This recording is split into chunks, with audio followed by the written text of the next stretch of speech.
Grammar Girl here. I'm Mignon Fogarty, and you can think of me as your friendly guide to the English language. We talk about writing, history, rules, and other cool stuff. Today, we're going to answer a question about team names being singular or plural during the World Cup, and we'll talk about the origin of toasting. Here's a question from a listener named David. Ms. Fogarty, it's David H. Lawrence, the 17th. I miss you. I miss us speaking together at blogging and podcasting events.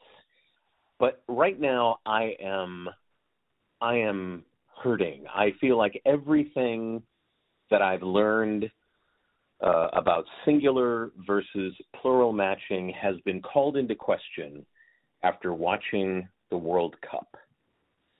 I don't know what it is about football, soccer announcers, world football, soccer announcers, but they seem to have an issue with what is normal matching of a name, an object with singular versus a group with plural. For example, France trying to defend their crown. Argentina are in the lead as opposed to is in the lead. If France miss this kick, not if France misses this kick, but if France miss this kick, France is a country, then Argentina win the World Cup. Not wins the World Cup, then Argentina wins the World Cup. And then the ultimate, Argentina have won the World Cup. Argentina beat France in a shootout. What is going on in the world where these things don't match? Or am I missing some rule, some grammar rule that I should have learned in the third grade? I come to you, oh grammar girl, please set me straight.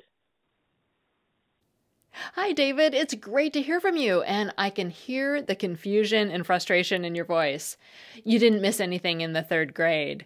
What you're noticing is a documented difference between British and American English. In American English, we treat team names as plural. The Seattle Sounders are playing Sunday, for example. But we treat them as singular when we just use the city name. Seattle is playing Sunday, for example. But in British English, they treat the names as plural whether they're using the name or the city. So they'd say something like, Leeds United are playing Sunday, but also something like, Leeds are playing Sunday, always treating it as plural. You'll find other differences along these lines too. For example, British English tends to treat company names as plural, whereas American English tends to treat them as singular. So on an American English news site, you'd read that Netflix is cracking down on password sharing. Well, on a British news site, you'd read that Netflix are cracking down on password sharing. The British also refer to their government as plural. For example, a sentence on the BBC website about coronavirus says, the government are right to be cautious. Whereas in the United States, we'd say the government is right to be cautious. The same is generally true for band names, too. Here's an example with a band name that felt so weird to me that I had trouble understanding what it meant at first. The headline was about the band Nirvana, and the article was about music history and the rise of grunge and the fall of a genre known as hair metal, which I'd roughly define as 80s metal bands with big hair like Poison, Quiet Riot, Motley Crue, and Guns N' Roses. In the headline, The Guardian treats Nirvana as plural, writing, Nirvana kill hair metal. Now, as an American, I'd have written Nirvana kills hair metal. I have a hard time even processing Nirvana kill hair metal. And if you're having trouble immediately determining whether a sentence is using singular or plural verbs, try substituting pronouns. They kill hair metal is plural, and it kills hair metal and he kills hair metal are singular. Of course, Americans do often treat names that sound plural like they're plural. So we'd say the Beatles are the greatest band of all time. But in general, we're much more likely to treat names as singular than people who speak British English. So it's another difference you might notice. Thanks for the question. And before we leave the topic of the World Cup and team names, here's another tidbit you might enjoy. Why do we call it soccer in the United States when the British call it football? Well, there wasn't always such a clear geographical divide. The British actually called it both soccer and football, as did Americans in the late 1800s and early 1900s. Both sports come from the same precursor sport, but the rules were fuzzy and different in different locations. When the rules started getting more codified, the American and British games diverged, and the different names became more associated with one game or the other. According to the Oxford English Dictionary, soccer actually started as slang in Britain. Football there, or soccer as we call it, was called association football, referring to the association rules. And the sock at the beginning of soccer comes from the SOC in the middle of the word association, with an ER added to the end because that was a slangy thing to do at the time. It's the same reason you might have heard a freshman referred to as a fresher, for example. So don't get too worked up about the two different names, soccer and football. At one point, everyone called them both. What do burned bread, wine, and poison have to do with public speaking? Well, at first glance, nothing. But that's because you don't understand the crucial role toast has played throughout history. It can't be used as a lectern, and it makes a barely passable gavel. But toast has had a significant influence on public speaking as a whole, and the Toastmasters organization in particular. We know toast is nothing more than lightly burned bread, or if you're bad at it, heavily burned bread. And while no one knows toast's actual history, some food historians believe it started in 3000 BC, when the Egyptians dried their bread in front of open fires to make it stay mold-free longer. So what's so great about toast? Why didn't we stop toasting bread in 2100 BC when the ancient Mesopotamians invented plastic baggies? Well, according to English writer Nick Parker, author of Toast, Homage to a Superfood, quote, "A single piece of plain toast is tastier than a single slice of plain bread, because at 154 degrees Celsius, the sugars and starches in the bread start to caramelize, intensifying the flavor," unquote. Okay, so what does toast have to do with wine? In the 6th century BCE, the ancient Greeks began the practice of saluting their friends' health with wine during dinner parties. They did it partly to show they respected and loved their friends, but mostly to show they weren't trying to poison them. The ancient Greeks had a nasty habit of poisoning wine to eliminate their enemies, thieves, and spouses. At dinner parties, the host would pour wine from a shared pitcher and take a drink before the guests. Then, assuming he didn't collapse in a heap, he'd raise his glass to his friends and ask them to drink, making it the first incarnation of our present-day toast. And since the ancient Romans borrowed nearly everything from the ancient Greeks, including how they dealt with social and political problems, they adopted the practice of toasting as well.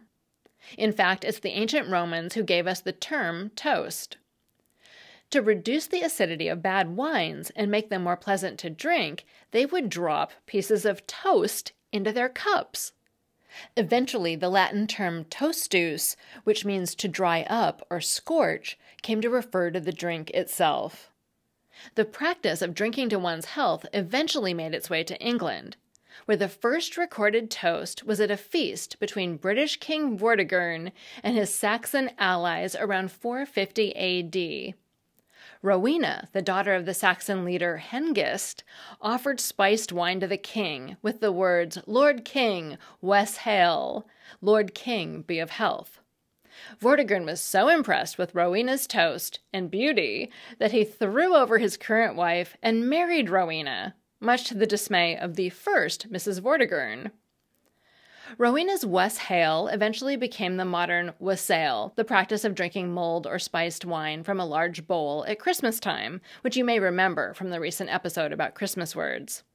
However, just like the ancient Greeks, Rowena also poisoned her new husband, much to the delight of the now former Mrs. Vortigern.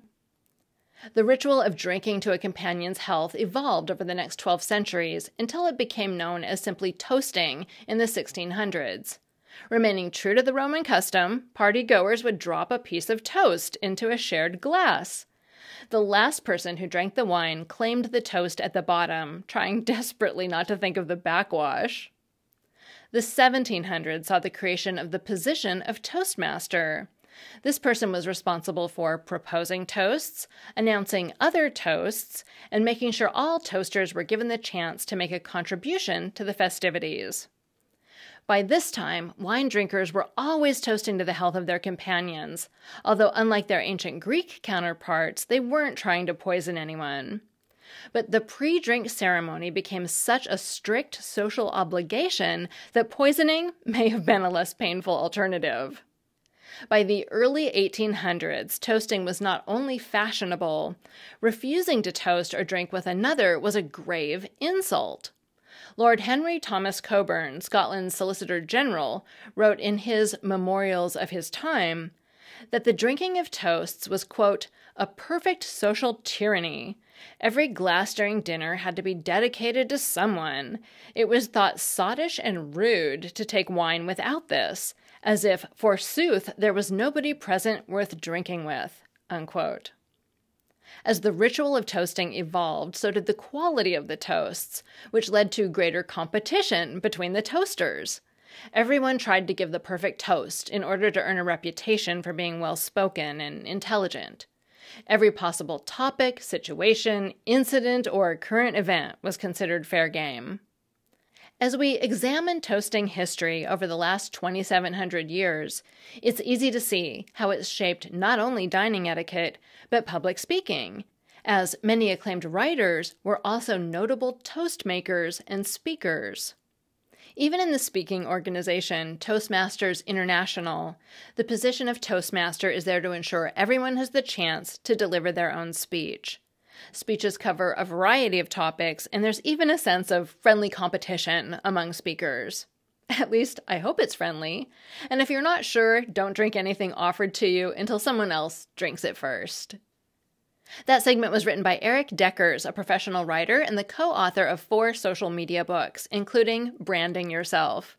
He recently published his first humor novel, Mackinac Island Nation, and celebrated his 25th anniversary as a newspaper humor columnist. He's also the president of the board of directors at the Jack Kerouac House in Orlando, Florida. Finally, I have a Familect story from Linda. Hi, my name is Linda, and I have a Familect story. It's actually my mother's, who has passed away, and the word itself is sort of passed away with her.